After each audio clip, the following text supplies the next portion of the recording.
Hey Dan, it's Friday night, the eve before the great swimming weekend.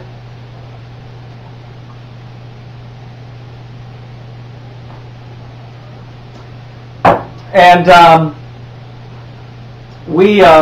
I'm making dinner. Beth and Duncan and Colleen have gone up to the cities already to stay with Amy and Dave. She's got a meeting tomorrow in the cities. And then tomorrow morning, Marshall, Preston, and I will drive to Mankato, which is about, you go to Rochester, you hang a west, and you go another west for an hour and a half. It's in there somewhere. And then Marshall has his sectional swimming meet tomorrow. He'll be swimming, what are you swimming tomorrow, Marshall?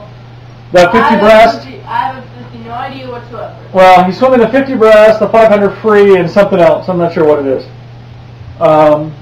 Marshall, did you have to qualify for these tomorrow? No, you don't have to qualify for state. You qualify for state. So, anyway, this is sectional, the section meet. I'm sorry, not exactly sure what the purpose of it is, other than it's another meet. But then they take the times from the entire year, and the times that were fast enough, you get to compete in those events at state. So, hopefully he'll get to compete in a few at state. My meet, of course, is on Sunday. It sounds like I have my own little cheering section. A couple of women named Emily and Kristen, both of whom used to work for Mugby, are going to be up to watch, which is really cool. Emily is a grad student now. She started with us when she was in high school. She's a grad student. Inexplicably double majoring in grad school. She's getting a graduate degree in like poli-sci, and she's also working on law school. So I don't know how that whole thing works. And then Kristen is on her way to being a supermodel. So no joke. Yeah, I know. Why are they coming to watch me? I have no idea. Maybe they heard there would be some hot-looking guys there. Not talking about myself, of course. Anyway, and that's on Sunday. So, yeah, I'm getting pretty excited about it. I'm swimming the 200, the 500, and the 1,000. Hold on, I'm going to move this over while I crack some eggs here. So, the 200 is the 4th event, the 500 is the 12th event, the 1,000 is the 20th and last event. Not my last event, the last event of the meet. I got what's called the psych sheet, which is a preliminary list of who's swimming in what races, and it lists the people by name, age, sex, and and whatever time they entered on it, whether it's a personal best time or what, I don't know. Typically it is. I just had to make my times up since I've never actually been in a swim meet. So my goal is to not blow it out in the 200 so that I end up with jelly arms in the 500. So I'm going to try to use the 200 as a warm-up for the 5 and the 500 as a warm-up for the 1,000. And I swam a 500 warm-up today and a 1,000, pretty hard 1,000, trying to see what my time would be. And my ultimate goal actually for this spring was to be at 1:15 100s, meaning 100 splits are all at average a minute 15 seconds. Today I swam 1:16 and a half splits, and actually my goal for the meet is a 12 minute 45 second. So that's 15 seconds off of 12:15. Off of a 1:15 100 split. And I swam it today in 12:46. So I was pretty happy with that. Now, so we'll see. We'll see how Sunday actually goes, because once I can either swim a lot faster or a lot slower, depending on how I pace myself. So the idea is you've got what's called a lap counter, which is kind of a little double-sided hinged plastic board with numbers on it, so that you've got a person at the end of the lane who puts the board down to show you what length you're on. AKA Marshall. AKA Marshall. So for the 1,000, of course, we're swimming, 40 lengths. And so I've got a little system worked out where Marshall can waggle the board left and right if I'm swimming slower than my pace, and up and down if I'm swimming faster than my pace. And and actually that's legal. You can do that. There's nothing against the rules about doing that. So we'll see. We'll see how it goes. I was pretty tired today at that 1,000, but again, once you're in race conditions and you've got, you know, supermodels and law students watching you, you know, you can only swim faster, right? So we'll see.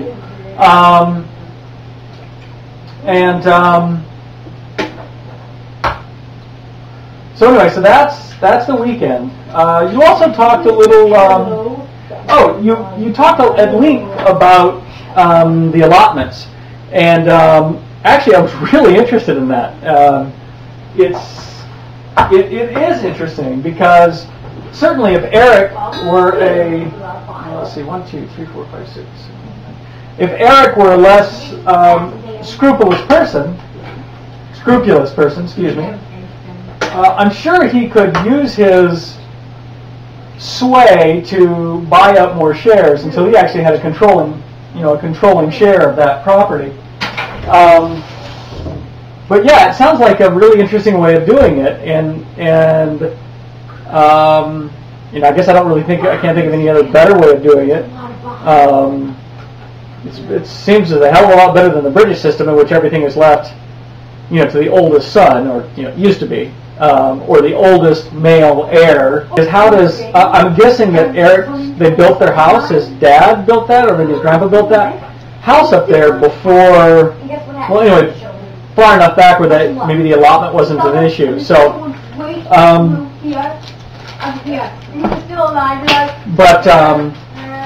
so yeah, I thought it was really cool. So it was 40 acres. You said, was it like a quarter section or something like that? No, quarter section is a lot more than 40 acres. 16th of a quarter section, maybe, or something. Anyway. No, give me all that you want. I liked it. I really was actually rather interested in it. Flow levels of the Umatilla? Not so much. Duct taping of boots? Fascinated. Allotments? Actually, yeah, I really dug it. So, send me more info. So let's see. We talked a little football, right? Yeah, this is a good area to be in for Packers and Bears and Vikings. But yeah, it was a lot of fun, as you could tell by that. And I agree. Cutler got, you know, a raw deal. Yeah, I mean, you don't know what's going on. I mean, I'm sure Lovey could have gotten him to. Lovey and I are on first name basis. Could have gotten him to go back in, but you know, I'm assuming he was hurt. He wanted to win the game. He wanted the team to win the game. So. No, don't do that to him. Don't ever do that to you. I really like. But anyway, so you know, but if I think if Cutler didn't have those, you know, those basset hound eyes and that perpetual look of depression, people wouldn't be so hard on him. But yeah, it's oh well. But you know, I mean, I was kind of rooting for the Bears because, you know, it depends. If I was talking to Jamie, I was rooting for the Bears. If I was talking to Jackie, I was rooting for the Packers. But obviously, I've been to Lambeau, so you know, how can I not root for the Packers? But did I mention that I'm trying to talk Jamie into going to I want to go to the Bears Atlanta game next year. They're actually playing the NFC North. I guess that's us, right? Are playing the NFC South, which is Atlanta, Carolina, New Orleans, and so they're actually playing Atlanta at home. And the only problem with that, of course, is Jamie said that the tickets are like, you know, $100 a piece, and that's for the cheap tickets. So, you know, we'll see. Maybe we can actually get into a game. Hold on, I gotta put some butter in. But yeah, I don't know. You know, I like Mike. Oh gosh, what's the Pittsburgh coach's name? But I like him a lot. He's nice and reasoned. I know what you mean about Rex Ryan. He actually, at the very end of the game, when Pittsburgh picked up their last first down, which essentially was going to make them so they could run out the clock, Rex took his headset off and just was like, "Yeah!" And then, of course, said the big expletive, which I just thought was tacky. I mean, okay, your team is going to lose. It's the way it goes. Welcome to football. Welcome to any sport. Welcome to life. Deal with it. Deal with it with some class. And I just, I prefer the Pittsburgh coach much more. And it's funny about what you were saying about the Jets beating the Patriots because, I like Bill Belichick. But the reason I like him is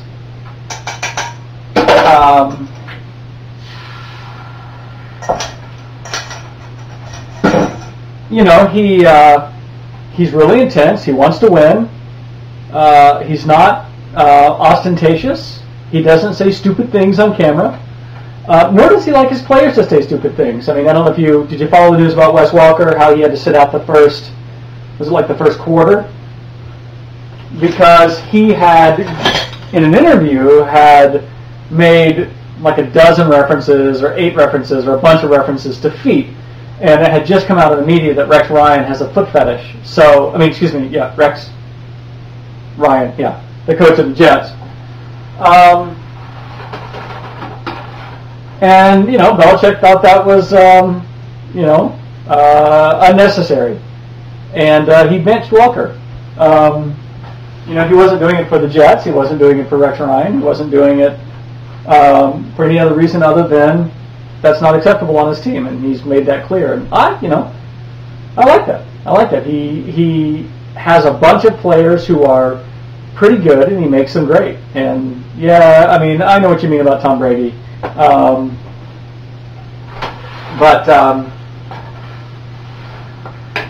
Not everybody can be Peyton Manning, right? And that's hard. I mean, it must be hard to be in that situation and actually still be likable. Peyton Manning has the ability. He's really likable. Aaron Rodgers, he's all right. Peyton Manning, he's really, really likable. But, Tom Brady's not so much. So, the Super Bowl, we're actually doing Sushi Bowl 3 here. This will be the third. We do it on the biennium, actually. So, this will be the third time we've done it where we make sushi rolls and invite people over. And really, it's not so much about football as it is about, sushi. And, it's a lot of fun. So I make everything from scratch. I make all the sticky rice from scratch. And everybody is invited. And I have directions, and I have the little bamboo mats, and everybody's invited to come and they roll their own. And sushi, that is. Don't get any ideas, you dreadlocks sporting Rasta Ganja man. So, anyway, hold on.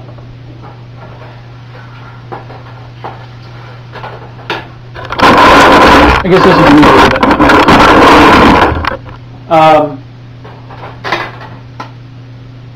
So we're going to do Sushi Bowl, which will be fun. And in the invitation, I'll send you one. It's not so much. I make it clear that this is not about as much about football as it is about sushi.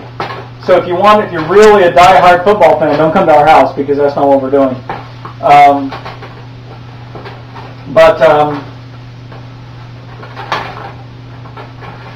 So work is going. Hold on. Work is fine. It's funny how much of my sense of self lately has been lacking. The last month has been wrapped up in swimming. I went into that 10,000-yard swim, kind of a little bit depressed, like I wasn't going to be able to do it, or I don't know. But it was great, and I really felt good afterwards. And then a week later, it was like I'm back into the depression thing again, and I'm worried about the meet. I'm worried it's not going to go well. I'm worried that my times are going to stink, and it's like this is just for fun. I mean, I can compete, but still, and I part of me starts thinking about my dad, and